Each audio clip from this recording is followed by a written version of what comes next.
Assalamualaikum warahmatullahi wabarakatuh. Perkenalkan, nama saya Indra Atus Soleha dengan NIM 21122365 dari Sekolah Tinggi Ilmu Ekonomi Rahmania Sekayu, Prodi S1 Manajemen. Video ini sengaja kami buat untuk menyelesaikan tugas mata kuliah riset operasi dari dosen pengampu Novita Sari SMM. Dan pada video ini saya tidak mempresentasikannya secara sendiri, saya akan ditemani oleh rekan saya dari kelompok 3.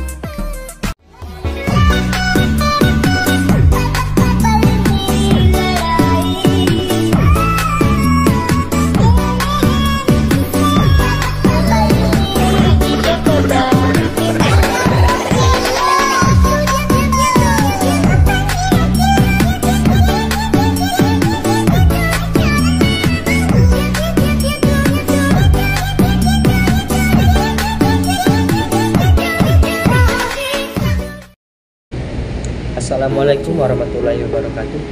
Perkenalkan, nama saya Riki Samudra dari kelompok 3. Di sini saya akan mempresentasikan materi kelompok yang berjudul Solusi Awal Primer Simplex.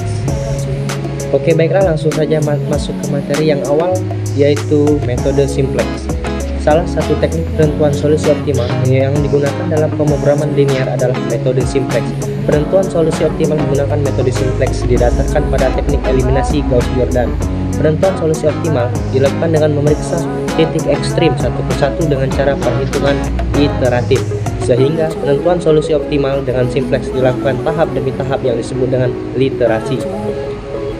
Iterasi pertama hanya tergantung dari iterasi sebelumnya, yaitu metode simplex. Ada beberapa istilah yang sangat sering digunakan dalam metode simplex, di antara iterasi. Iterasi ini adalah tahapan perhitungan di mana nilai dalam perhitungan itu tergantung daripada nilai tabel sebelumnya. Yang kedua yaitu variabel non basis. Variabel non basis adalah variabel yang nilainya diatur menjadi 0 pada sembarangan iterasi. Dalam terminologi umum, jumlah variabel non basis selalu sama dengan derajat bebas dalam sistem persamaan. Yang ketiga yaitu variabel basis. Variabel basis ini merupakan variabel yang nilainya bukan 0 pada sembarangan iterasi pada solusi awal. Variabel basis merupakan variabel slack jika fungsi kendala merupakan ketidaksamaan kurang dari atau variabel. Buatan. Jika fungsi kendala menggunakan ketidaksamaan lebih dari atau sama dengan, secara umum jumlah variabel basis selalu sama dengan fungsi pembatas atau tanpa fungsi non negatif. Yang keempat yaitu solusi. Nilai kanan merupakan nilai sumber daya pembatas yang masih tersedia pada solusi awal. Nilai kanan atau solusi sama dengan jumlah sumber daya pembatas awal yang ada karena aktivitas belum dilaksanakan. Yang kelima yaitu variabel slack adalah variabel yang ditambahkan ke model matematik kendala untuk mengkonversikan ketidaksamaan menjadi persamaan. Penambahan variabel ini terjadi pada tahap inisialisasi. Pada solusi awal, variabel slack akan berfungsi sebagai variabel basis. Yang keenam yaitu variabel surplus. Variabel surplus ini adalah variabel yang dikurangkan dari model matematik kendala untuk mengkonversikan ketidaksamaan lebih dari menjadi persamaan sama dengan. Penambahan ini terjadi pada tahap inisialisasi pada solusi awal. Variabel surplus tidak dapat berfungsi sebagai variabel basis. Yang ketujuh yaitu variabel buatan. Variabel buatan adalah variabel yang ditambahkan ke model matematik kendala dengan bentuk lebih dari atau sama dengan untuk difungsikan sebagai variabel basis awal. Penambahan variabel ini terjadi pada tahap inisialisasi. Variabel ini harus bernilai 0 pada solusi optimal karena kenyataannya variabel ini tidak ada. Variabel hanya di atas kertas. Yang kedelapan yaitu kolom pivot atau kolom kerja. Kolom pivot atau kolom kerja ini adalah kolom yang memuat variabel masuk pada sebuah variabel tersebut. Koefisien pada kolom ini akan menjadi pembagi nilai kanan untuk menentukan baris pivot atau baris kerja. Baris pivot atau baris kerja adalah salah satu baris di antara variabel basis yang memuat variabel keluar. Yang ke-10 ada elemen pivot atau elemen kerja. Penjelasannya adalah elemen yang terletak pada perpotongan kolom dan baris pivot. Elemen pivot akan menjadi dasar perhitungan untuk tabel simplex berikutnya. Yang ke-11 yaitu ada variabel masuk. Variabel masuk ini adalah variabel yang terpilih untuk menjadi variabel basis pada iterasi berikutnya. Variabel masuk dipilih dari satu antara variabel non basis pada setiap iterasi. Variabel ini pada iterasi berikutnya akan bernilai positif. Yang ke-12 yaitu variabel keluar. Variabel keluar ini adalah variabel yang keluar dari variabel basis pada iterasi berikutnya dan akan digantikan oleh variabel masuk. Variabel keluar dipilih dari satu di antara variabel basis pada setiap iterasi. Variabel ini pada iterasi berikutnya akan bernilai 0. Baiklah, selanjutnya yaitu ada bentuk baku. Nah, sebelum melakukan perhitungan iteratif untuk menentukan solusi optimal, pertama sekali bentuk umum, yaitu pemrograman linear dirubah ke dalam bentuk baku terlebih dahulu. Nah, bentuk baku dalam metode simplex tidak hanya mengubah persamaan kendala ke dalam bentuk sama dengan, tetapi dia juga setiap fungsi kendala harus diwakili oleh satu variabel basis awal. Nah, variabel basis awal menunjukkan status sumber daya pada kondisi sebelum ada aktivitas yang dilakukan. Dengan kata lain, yaitu variabel keputusan, semuanya masih bernilai 0. Nah, dengan demikian, meskipun fungsi kendala pada bentuk umum pemrograman linear sudah dalam bentuk persamaan, fungsi kendala tersebut masih harus tetap berubah. Yaitu ada beberapa hal yang harus diperhatikan dalam membuat bentuk baku, yaitu yang pertama, dalam fungsi kendala dengan pertidaksamaan lebih kecil dalam bentuk umum dirubah menjadi persamaan sama dengan menambahkan satu variabel slack. Yang kedua yaitu fungsi kendala dengan pertidaksamaan lebih besar dalam bentuk umum dirubah menjadi persamaan sama dengan mengurangkan satu variabel surplus. Yang ketiga yaitu fungsi kendala dengan persamaan dalam bentuk umum ditambahkan satu artificial variable atau disebut juga dengan variabel buatan. Baiklah, di slide selanjutnya yaitu ada contoh yang dapat kita bacakan, yaitu perhatikan kasus A berikut dengan fungsi tujuan yaitu minimumkan Z sama dengan 2x1 ditambah 5 dikali 5x2. Kendala x1 plus x2 sama dengan 90. 0,001 x1 ditambah 0,002 x2 lebih kecil dari 0,9. Nah, 0,09 x1 plus 0,6 x2 lebih besar dari 27. 0,02 x1 plus 0,06 x2 lebih kecil dari 4,5. X1, X2 lebih besar. Bentuk di atas adalah bentuk umum pemrograman linearnya ke dalam bentuk baku.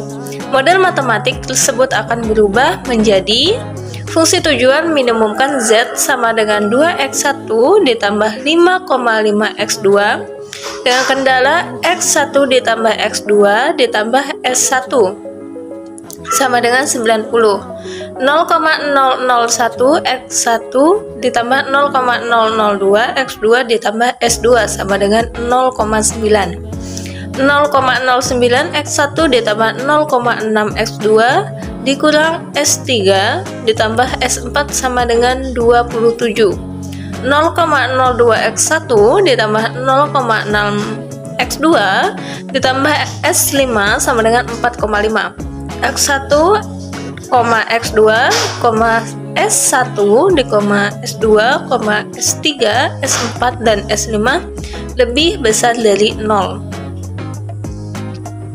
Nah, fungsi kendala pertama mendapatkan variabel buatan atau S1 karena bentuk umumnya sudah menggunakan bentuk pertama. Fungsi kendala kedua dan mendapatkan variabel slack atau S2 dan S5 karena bentuk umumnya menggunakan pertidaksamaan lebih kecil.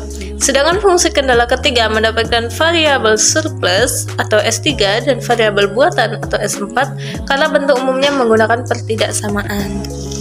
Begitu pula ada contoh selanjutnya yaitu tentang memaksimumkan.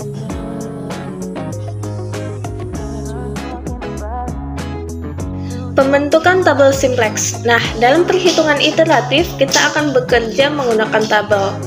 Nah, bentuk baku yang sudah diperoleh harus dibuat ke dalam bentuk tabel.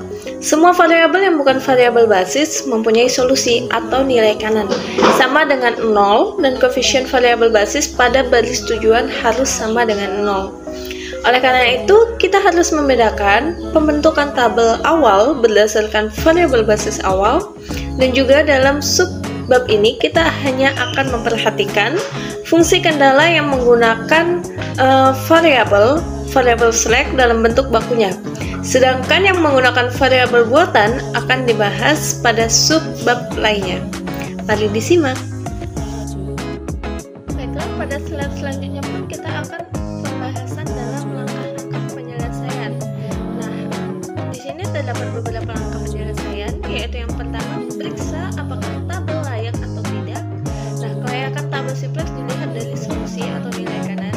Jika solusi ada yang bernilai negatif, maka tabel tidak layak. Tetapi tabel yang tidak layak tidak dapat diteruskan untuk dioptimalkan. Nah, yang kedua yaitu tentukan kolom pivot. Penentuan kolom pivot dilihat dari koefisien fungsi tujuan atau nilai di sebelah kanan baris Z dan tergantung dari bentuk tujuan. Jika tujuan maksimisasi, maka kolom pivot adalah kolom dengan koefisien paling negatif. Namun jika tujuan minimisasi, maka kolom pivot adalah kolom dengan koefisien positif terbesar. Jika kolom pivot ditandai dan ditarik ke atas, maka kita akan mendapatkan variabel keluar jika nilai paling negatif atau untuk tujuan maksimisasi atau positif terbesar untuk tujuan minimisasi lebih dari satu. Pilih salah satu secara sembarang. Nah, yang ketiga yaitu tentukan baris pivot. Nah, baris pivot ditentukan setelah membagi nilai solusi dengan nilai kolom pivot yang bersesuaian atau nilai yang terletak dalam satu baris, dan dalam hal ini nilai negatif dan 0 pada kolom pivot tidak diperhatikan, yaitu yang artinya tidak ikut menjadi pembagi. Baris pivot adalah baris dengan rasio pembagian terkecil. Jika baris pivot ditandai dan ditarik ke kiri, maka kita akan mendapatkan variabel keluar. Jika rasio pembagian terkecil lebih dari 1, pilih salah satu secara sembarang. Nah, yang keempat yaitu tentukan elemen pivot. Elemen pivot merupakan nilai yang terletak pada perpotongan kolom dan baris pivot. Yang kelima yaitu bentuk tabel simplex baru. Tabel simplex baru dibentuk dengan pertama sekali menghitung nilai baris pivot baru, dan baris pivot baru adalah baris pivot lama dibagi dengan elemen pivot. Baris baru lainnya merupakan pengurangan nilai kolom. Nah, pivot baris yang bersangkutan dikali baris pivot baru dalam satu kolom terhadap baris lamanya yang terletak pada kolom tersebut.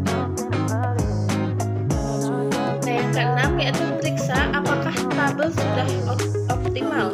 Keoptimalan tabel dilihat dari koefisien fungsi tujuan atau nilai pada baris Z dan tergantung dari bentuk tujuan. Untuk tujuan maksimisasi, tabel sudah optimal jika semua nilai pada baris Z sudah positif atau 0. Nah, pada tujuan minimisasi, tabel sudah optimal jika semua nilai pada baris Z negatif atau 0. Jika belum, kembali ke langkah nomor 2. Nah, jika sudah optimal, baca solusi optimalnya.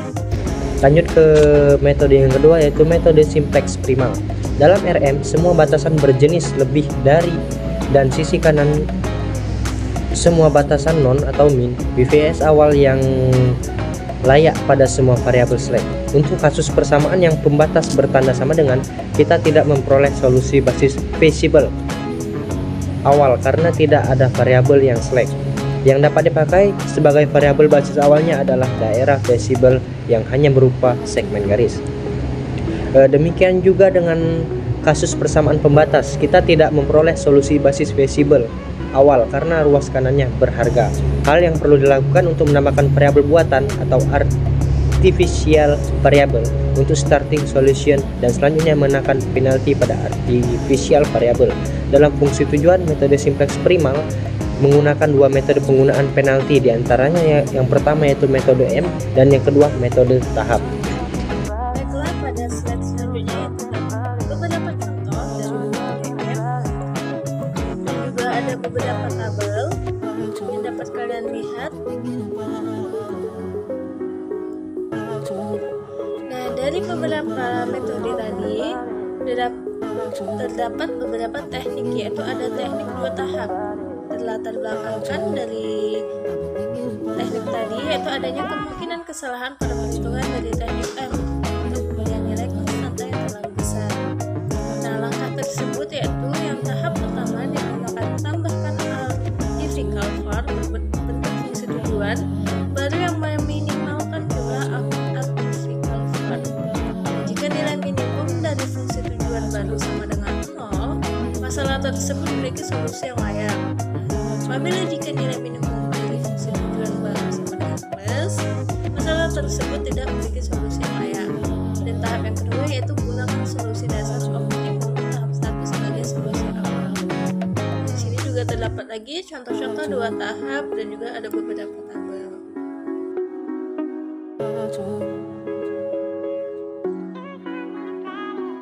Sekian presentasi dari kami kelompok 3 yang beranggota 2 orang, yaitu saya Imro'atus Soleha dengan rekan saya yaitu Ricky Samudra.